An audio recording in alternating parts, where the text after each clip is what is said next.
Chers amis, Shavua Tov, en ce beau dimanche, Be'ezrat Hashem Yitbarach, déjà 24 du mois de Elul et 10 du mois de septembre. Shiur Be'ezrat Hashem, acheté par Stéphanie Sebag. Be'ezrat Hashem pour la joie de tout Am Israël, réussite spirituelle et matérielle pour tout le monde, ainsi que Déborah Bat Shoshana. Bracha v'atzlacha Be'ezrat Hashem Stéphanie Sebag Ayekara, que Akadosh vous comble de joie pour une très très bonne année à vous, toute votre famille, pour un jour qui s'appelle une bonne conduite pour une meilleure année. C'est ce qu'on va étudier, puisque juste avant, nous avions fait un cours sur justement le fait de ramasser les mitzvot, mais il y a une autre facette dans le judaïsme qui est d'une importance primordiale, pour lequel on devrait tous se remettre en question et être un peu, et je dirais même la cause du pourquoi de notre inquiétude sur terre. Car il faut savoir que Baruch Hu, Baruch Shemu, puisque ce shiur est dédié pour tout Am Israël, entre autres, donc on commencera tout de suite, que le fait de faire Torah au mitzvot, c'est une très bonne chose, nécessaire à la Teshuvah, puisqu'on est venu pour ça. Comme c'est marqué, Rabbi Hanania ben Akash Omer, Atza Kadosh Baruch Hu, les Akot et Israël, ou le Fichach Irba Lahem Torah au mitzvot. C'est pour ça que Dieu nous a donné, Irba Lahem, nous a multiplié Torah au mitzvot. Plus on étudiera la Torah, plus on fera la Torah au mitzvot, tout le monde a bien compris, et mieux on s'en sortira. C'est une assurance vie, surtout pour la vie après la vie. Donc on parle après le départ de chacun de nous ou à Rosh Hashanah. Seulement au sage de nous apprendre ici, de nous rapporter Berosh Hashanah danim et kol bnei ha'adam, tout le monde est jugé, depuis le début jusqu'à la fin. Et qu'on n'a pas simplement intérêt à faire Torah au mitzvot, mais de quitter les averot. Comme il le rappelle ici, écoutez bien les mots, ils sont puissants. Im Adam lo yasim et libo linakot et atzmo mizohamat avonotav. Car si une personne ne se nettoie pas de l'impureté des fautes qui sont sur lui, mais qu'en même temps il fait la Torah et mitzvot, eh bien à quoi cela ressemble? C'est comme quelqu'un qui met de la boue dans la machine à laver. Donc c'est vrai qu'il va laver ses vêtements, mais il met de la boue à l'intérieur. Et qu'est-ce que ça va sortir? Eh bien des vêtements tachés. Ainsi donc, le fait de faire Torah ou mitzvot, nous rappelle ce shiur, n'est pas suffisant. Il ne faut pas simplement faire Torah ou mitzvot, il faut aussi se nettoyer de ce que la Torah nous interdit. Et pour cela, il y a beaucoup de choses à retenir, dont une qu'on commencera à dire dès maintenant. C'est que Akadosh Baruch Hu est roi. Tout le but de Rosh Hashanah, comme on l'a expliqué dans d'autres shiurim, c'est la proclamation du Créateur du monde comme étant le roi. Et un roi, il y a une chose qu'il ne tolère pas, c'est qu'on ne lui obéisse pas. C'est-à-dire, qu'est-ce qui fait du roi le roi? C'est que quand il donne un ordre, on le fait. Sinon, c'est pas un roi, c'est un pantin. Un roi qui donne un ordre, c'est pour ça qu'on appelle ça mitzvah, ordonnance divine, ça fait de lui un roi. Ce qui fait que quand on ne fait pas la Torah et les mitzvot, pire encore, quand on fait le contraire de ce qu'a dit le roi, on est chayav mita. À un tel point que vous savez que si un père pardonne le déshonneur qu'on lui a fait, eh bien, kevodo machoul. On ne fera rien à la personne dans ce cas-là. D'où l'importance pour tous les parents de pardonner à leurs enfants. De telle façon à ce qu'il n'est pas d'ange accusateur. Parce que si lui pardonne, dans le ciel on pardonne. Par contre, un roi, s'il ne pardonne pas, en kevodo machoul. Si un roi ne pardonne pas, Baruch, que si un roi ne pardonne pas, il est condamnable. Mais si un roi pardonne, il dit ok, je pardonne, comme le roi David. Ça n'a pas empêché le roi Salomon de venger l'honneur du roi David. Et ainsi donc, si on appelle Dieu en tant que roi, comme il est le roi des nations du monde, alors automatiquement, même si Dieu dit je pardonne, ce ne sera pas pardonné. Mais par contre, un père qui pardonne, alors c'est pardonné. C'est pour ça qu'on dit Avinu Malkenu, notre père, notre roi. Et on va supplier à Kadosh Baruch Hu de nous aider. Pas simplement à accomplir la Torah et les mitzvot, mais un autre challenge, une autre facette très importante, c'est d'arriver avec des décisions, d'arrêter nos bêtises, d'arrêter les avérotes. Ren Omer po, si une personne ne fait pas ce qu'il faut, de se nettoyer des fautes qui l'accusent dans le monde d'en haut, sur lesquelles il rendra des comptes, de quitter ces mauvaises addictions qu'il a, de toujours de parler des uns et des autres, de ne pas être shomer nigia, de ne pas être shomer Shabbat, de ne pas être shomer nida. N'oublie pas que Dieu est roi. Qu'est-ce que tu attends dans ce cas-là de Dieu? Que la justice ne se soit pas faite? Allez, c'est bon, on laisse. ולכן, יכין עצמו וידע שבאותה שעה חותמים את גורלו. Donc c'est un peu comme le cours d'avant sur Rav Ovadia Yosef qui dit que n'oublie pas qu'à Rosh Hashanah, on va fixer quel sera ton mazal. Imagine maintenant, il dit que tu es un procès. Est-ce que tu ne vas pas prendre les meilleurs avocats avec toi? Est-ce que tu ne vas pas arrêter tes bêtises?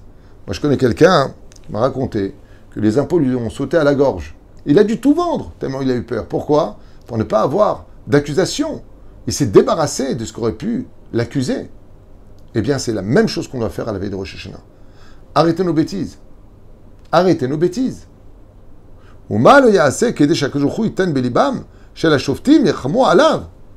Qu'est-ce qu'on ne ferait pas pour être certain de ne pas avoir, chas v'shalom, des choses dures sur la tête? L'eau limita, chas v'shalom, il y a plus forte raison de ne pas mourir. Alors, je ne veux pas tout vous lire parce que c'est un peu long, même si je trouve ça merveilleux. Velo akadosh baruch hu ishtabar shemo, lo beksev lo be'maot, lo beksev tidgalu, akol bechinam, rak tashuv b'tshuva. Il dit, créateur du monde, moi on ne m'achète pas ni avec de l'argent, ni avec des larmes de crocodile. Shuvu ela eva shuva alechem. Juste, laissez tomber la vérote, demandez à être purifié et je viendrai vous sauver, comme ça dit Akadosh Baruch Hu. Ok, jusque-là, ça va, c'est compris. Mais il y a deux points qu'il faut voir. Avant Rosh Hashanah, Be'ezrat Hashem, pour une très bonne année, donc une bonne conduite, pour une meilleure année, d'où le titre de ce cours, eh bien, c'est arrange-toi. Il est impératif que ta tête change, puisqu'on appelle ça Rosh Hashanah, Rosh Hashinui. C'est la tête du changement. Ça veut dire que si on n'est pas capable, écoutez bien les mots que vous allez entendre, il valent le coup vraiment de prêter toute votre attention. C'est après Rosh Hashanah, quelques mois après Rosh Hashanah, jusqu'à Hanouka, jusqu'à Purim, tu n'entends pas des gens qui te connaissent, qui te fréquentent. La phrase « Waouh, tu as changé » en bien, c'est qu'il y a un problème avec toi. Arrange-toi. Arrête d'être nerveux. Arrête d'être le seul à exiger d'être compris. Arrête avec ton cœur de pierre. Arrête de tout le temps juger les autres et d'avoir que des arguments pour toi qui te défendent. Toujours des prétextes, toujours des raisons. Arrête de croire que tu comprends tout. Arrête de croire que tu es au-dessus des autres. Arrange-toi. Mais ce n'est pas suffisant. Il y a dans le jugement ici, comme c'est marqué par la suite, une chose qu'on doit tous retenir. Combien un homme a intérêt de s'arranger, de devenir meilleur? Et j'aimerais vous raconter une histoire qui est reliée au jugement de Rosh Hashanah. Vous savez qu'à Rosh Hashanah, on dit Kol Ba'er Olam. Tout le monde est jugé. On l'a dit dans plusieurs shiurim. Depuis Adam Arishon jusqu'à maintenant. Tous, nous sommes jugés. Pour ça, je posais la question, d'accord, je ne comprends pas. Celui qui est mort il y a 3 siècles en arrière, pourquoi il va être jugé à ce Rosh Hashanah de 2023 de l'ère vulgaire? Pourquoi? Ari, il est mort. Réponse, oui. Physiquement, il est mort. Mais qu'est-ce qu'il a laissé comme héritage? Prenons le cas du Rambam, de Rashi.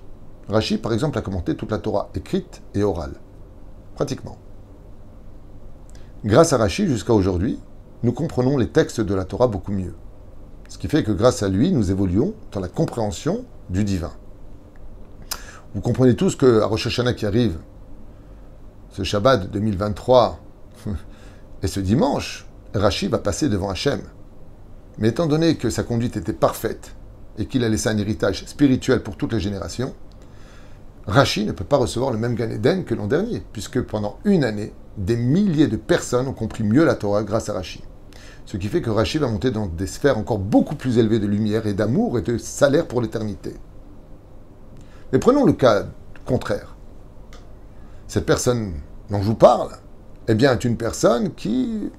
Torah, ça ne lui parle pas, rien à faire, pour lui c'est des bêtises, c'est l'homme qui a inventé Dieu, c'est une création absolument remplie de restrictions, et puis ça c'est les rabbinim qui l'ont écrit, et puis ça ceci, cela. Et puis il va dire à son fils, ah non, non, non, pas du tout, les religieux, j'en veux pas du tout, je veux pas que tu sois religieux, moi on n'a pas besoin de ça, tu comprends, les grandes bouches. C'est les gens qui ne savent rien, qui parlent pour rien dire, les pauvres. Pourquoi? Parce qu'ils ont été comme moi, quand j'ai fait tchouva, je parlais pareil, et Baruch Hashem, quand on met la tête dedans, de là j'ai appris une chose d'expérience personnelle. En fin de compte, on ne critique que ce qu'on ne connaît pas, parce que quand on connaît, on ne peut qu'aimer. La Torah, ça c'est sûr. Oufren, Cette personne-là va dire à son fils, écoute, ça c'est les bénédictions, tu manges une pomme, tu n'as pas besoin de dire une bracha, tu l'as payé, tu n'es pas un voleur, ça suffit amplement. Donc mange ta pomme, et commence pas par là avec une pomme, Baruch ata Hashem, Elokeinu melech haolam, borei pirei ha'etz. T'as fini la pomme, Baruch ata Hashem, Elokeinu melech haolam, borei nefashot rabot, v'cheschonan al kol ma shebarata la'chayv benefesh kol chay. Par exemple, tu vas commencer à dire le brachot. Mais avec qui tu parles avec une pomme, il faut te tarer. Eh, Dieu, il sait très bien que tu l'aimes, c'est dans le cœur. Seulement cette personne-là, tôt ou tard, elle va mourir. Elle arrive devant Dieu, et on lui amène le Shulchan Aruch.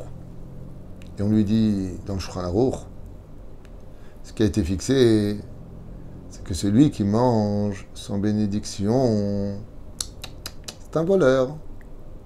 C'est vrai que tu as payé la matière qu'on appelle la pomme, mais tu n'as pas payé celui qui a créé la pomme, le créateur du monde. Et comme tu es héritier du monde futur, tu n'as pas le droit à ce monde. Et ce monde, tu ne peux en profiter que quand tu fais la bracha avant et après, dit la Gemara. Donc, tu vas être réincarné. Et voilà que cette Neshama est réincarnée. Et il y en a qui y croient et qui ne croient pas. Croyez ce que vous voulez, je vous affirme, ça existe. Il est réincarné dans une pomme. Et il est enfermé dans une pomme, comme un homme qui serait claustro, dans une petite boîte de 50 sur 50, comme ça à l'intérieur. Très désagréable. Et comment il peut être libéré, comme dit le Ben Ishraï, grâce à la bénédiction, le birur hanitzotzot, le tri des étincelles cachées dans la nourriture. Et là, ce vieux papa qui avait rien compris à sa vie, orgueilleux et endormi dans sa bêtise humaine, il se retrouverait dans cette pomme. Ce n'est pas qu'une image, chers amis. Ekaut Rabbi, comme par hasard, son petit-fils, sur terre bien vivant, qui a 20 ans, va acheter une pomme au chouk. Et puis la pomme qu'il va prendre, c'est pas du hasard. C'est la pomme où est enfermé son grand-père. Et là, cette neshama qui est à l'intérieur de ces fruits commence à hurler. Je t'en supplie, dis la bénédiction, libère-moi, je ne peux plus rester ici. J'ai besoin de m'élever. Et lui, il a acheté la pomme, comme le disait son grand-père. Il n'a pas volé. Et il croque dans la pomme. La neshama est inclue à l'intérieur, vous savez où elle finit, aux toilettes, Ken. Mais il ne s'est pas élevé. Quand il arrive devant le Créateur du monde, sentant mauvais, dans un état pitoyable, il dit, mais qu'est-ce qu'on va faire de moi? Il n'a pas fait la bracha. Il n'a pas fait la bracha. Il lui a dit, Dieu, tu sais pourquoi? Si tu avais appris à ton fils à dire les bénédictions, il les aurait appris à son petit-fils, à ton petit-fils. Et tu aurais été libéré avec la bénédiction. Baruch ata Hashem Elokeinu melech haolam borei pirei ha'etz. On ne récolte que ce que l'on a semé. C'est pas le tout simplement d'être un homme juif. Il faut faire la Torah et les mitzvot. Et il faut quitter les averot. Ce qui fait que pendant Rosh Hashanah, Kol ba'olam, pourquoi tout le monde est jugé? Parce qu'il faut que tu améliores ta conduite pour une meilleure année. L'année dont on parle, ce n'est pas simplement l'année qui arrive, c'est l'année qui viendra de ton jugement à toi, le jour anniversaire de ton décès. On te remettra face à Hachem et on dira, voyons quel est l'héritage que tu as laissé, à l'image de ce que nous dit la Masechet Avot. Voici les élèves d'Avraham Avinu et voici les élèves de Bil'am Aracha. De qui es-tu l'élève? Qu'est-ce que tu as laissé comme héritage? Sans donner son nom, en Israël, j'avais vu une émission. Il y a peut-être 20 ans de cela, j'étais chez un ami qui avait une télévision, et il me dit, viens, on écoute 2 secondes. Et puis ils mettent un chanteur qui est décédé. Et ce chanteur qui est décédé a son fils qui vient à cette émission. Et pour l'accueillir, ils mettent une chanson de son père. Et le fils s'est crié, surtout pas, ne mettez pas la chanson de mon père. Choqué, le commentateur dit, Lama, Makara. Il lui a dit, je voudrais vous dire quelque chose. Mon père n'était pas religieux. Il a écrit de belles chansons, mais il n'était pas religieux. Il est venu me voir dans mon rêve et il m'a dit, tant que mes chansons seront écoutées, on ne me pardonnera pas dans le ciel. Tant qu'on perpétue ma bêtise humaine, il faisait des chansons sur les belles filles, il faut toucher les belles filles, tant que vous les chantez, je suis le responsable de toutes vos fautes. Donc arrêtez. Parce que dès que vous arrêterez de faire entendre mes chansons, je pourrai enfin me reposer de là où je suis.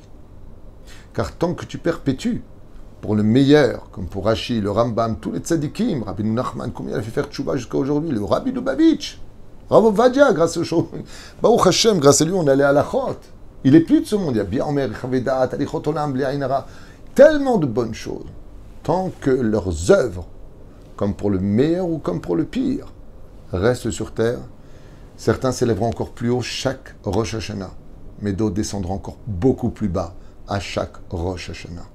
Ce qui fait que si tu veux une meilleure année, alors une bonne conduite équivaut à une meilleure année. Parce que tu laisseras une empreinte sur terre. Et cette empreinte va définir à chaque Rosh Hashanah si tu mérites mieux ou si tu continueras à avoir pire. L'important, je dirais un mot comme ça, général, c'est que même si pour certains, la tchouva, c'est pas possible pour vous. Trop de clipotes, trop d'orgueil, trop de bêtises humaines, je sais pas. Et que vous avez des enfants dans la Torah, vous avez le mérite d'avoir des enfants dans la Torah, ou des petits-enfants, alors encouragez-les, bénissez-les, et dites-leur qu'ils ont raison. Que vous ne soyez pas un frein ou chas v'shalom, un barrage à la Torah qu'ils ont en eux. Là où vous avez échoué, encouragez les autres d'y arriver. Parce que même ça, c'est un mérite dans le monde d'en haut. Je me souviens, et je finirai avec ça, que le jour d'un sped, il y a une personne qui est décédée, qui n'était pas spécialement religieuse, qui ne mangeait pas spécialement kasher et autres. Mais le petit-fils a pris la parole et il a dit « Papy, tu n'étais pas un homme très religieux, mais je n'oublierai jamais la phrase que tu m'as dit quand j'avais 8 ans et que j'étais au Cheder, j'apprenais la Torah. » Il m'a dit « Tu vois, moi, mon petit-fils, je ne suis pas spécialement religieux, mais je suis fier de toi, que toi, tu sois dans la Torah. Et ne perds pas ton temps comme nous. Reste dans la Torah et perpétue la Torah. » Et son petit-fils, qui est devenu rabbin aujourd'hui, a répondu « Papy, rien que pour cette phrase, tu mérites de rentrer au Gan Eden. Parce que tu ne m'as pas découragé de continuer sur le chemin de la Torah et des mitzvot. » À méditer, chers amis. Aujourd'hui, on est là. Demain, on ne le sera pas. Chaque Rosh Hashanah doit nous réveiller à réaliser que Béhémet, la vie n'est que temporaire et qu'on a intérêt, pas simplement à faire de la Torah et des mitzvot, mais d'avoir une meilleure conduite, de telle façon à ce que d'année en année, un juif ne cesse de briller, pas simplement pour lui vis-à-vis d'Hachem, même vis-à-vis des autres. On voit que Béhémet, la Torah t'a rendu meilleur. Baruch Adonai Leolam. Amen ve Amen.